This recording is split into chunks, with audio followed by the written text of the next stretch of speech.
बुद्ध के नाम पर फैलाई गई 10 बातें जिन्हें लोग सच मान बैठे हैं। हे भद्रजनों, जो कुछ तुम सुनते आए हो वो सब बुद्ध की वाणी नहीं है। समय के साथ बहुत सी बातें उनके नाम से जोड़ दी गई, पर जब हम त्रिपिटक और धम्मपाद को देखते हैं तो सच्चाई कुछ और ही सामने आती है। आज उन भ्रमों को समझो। 1. बुद्ध भगवान थे। बुद्ध ने ऐसा कभी नहीं कहा। उन्होंने स्वयं को एक जागृत मनुष्य बताया। कहीं भी ये नहीं कहा कि वो सृष्टि के निर्माता है या ईश्वर का अवतार है। उनका जोर इस बात पर था कि हर व्यक्ति अपने प्रयास से सत्य को समझ सकता है। 2. नाम जपने से मुक्ति मिल जाएगी। बुद्ध ने ये नहीं सिखाया। ग्रंथों में बार बार स्मृति, सति, ध्यान, समाधि और प्रज्ञा बुद्धि की बात आती है। कहीं भी ये नहीं कहा गया है कि केवल नाम लेने से जीवन के दुख समाप्त हो जाएंगे। 3. भाग्य सब कुछ तय करता है। बुद्ध ने इसे स्वीकार नहीं किया। उन्होंने कर्म और उसके परिणाम की बात की। यदि सब कुछ पहले से तय होता तो साधना, प्रयास और जागरूकता का कोई अर्थ ही नहीं रहता। इसलिए यह धारणा बुद्ध की शिक्षा से मेल नहीं खाती। 4. बुद्ध ने चमत्कारों से लोगों को प्रभावित किया। ये भी सत्य नहीं है। ग्रंथों में स्पष्ट मिलता है कि उन्होंने चमत्कार दिखाने को ज्ञान का मार्ग नहीं माना। उन्होंने समझ और अनुभव को प्राथमिकता दी, ना कि किसी आश्चर्यजनक घटना को।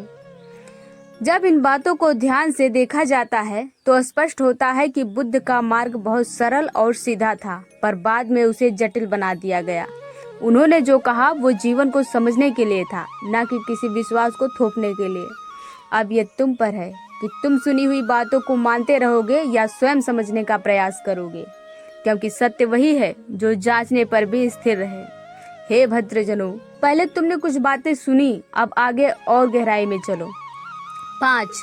बुद्ध किसी एक धर्म, जैसे आज का हिंदू धर्म में पैदा हुए, यह बात की व्याख्या है।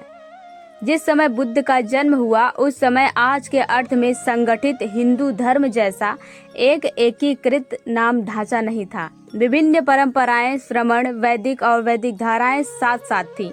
बुद्ध ने जन्म आधारित पहचान को केंद्र नहीं बनाया, बल्कि दुख, कारण और मुक्ति के मार्ग पर ध्यान दिया।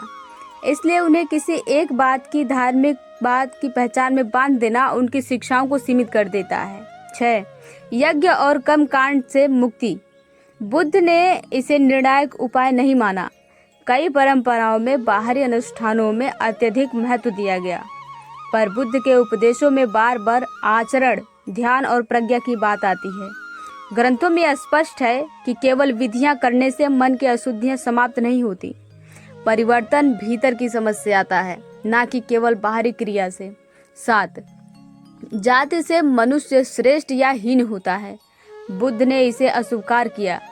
उस समय समाज में जन्म के आधार पर भेद प्रचलित था, पर बुद्ध ने कहा मनुष्य अपने कर्म और आचरण से पहचाना जाता है। कई स्थलों पर यह स्पष्ट मिलता है कि कोई भी व्यक्ति किसी भी पृष्ठभूमि से समझ और साधना के द्वारा आगे बढ़ सकता है। जन्म नहीं, व्यवहार निर्णायक है। 8. स्वर्ग नरक ही अंतिम लक्ष्य है। बुद्ध का केंद्र इससे भिन्न था। लोक में स्वर्ग नरक की चर्चा बहुत होती है, पर बुद्ध ने ध्यान इस जीवन के दुख को समझने और उससे मुक्त होने के मार्ग पर रखा। उन्होंने ये नहीं सिखाया कि केवल किसी स्थान की आशा में जियो, बल्कि ये बताया कि अभी और यही मन को समझकर शांति पाई जा सकती है। हे जनों, जब इन बातों की ग्रंथों को दृष्टि से देखा जाता है तो स्पष्ट होता है कि मूल शिक्षा सरल, व्यवहारिक और अनुभविक आधारित है। बाद में जुड़ी मान्यताएं कई बार उसे जटिल बना देती हैं। अतः सुनो, परखो और जो जीवन में स्पष्टता लाए उसी को अपनाओ।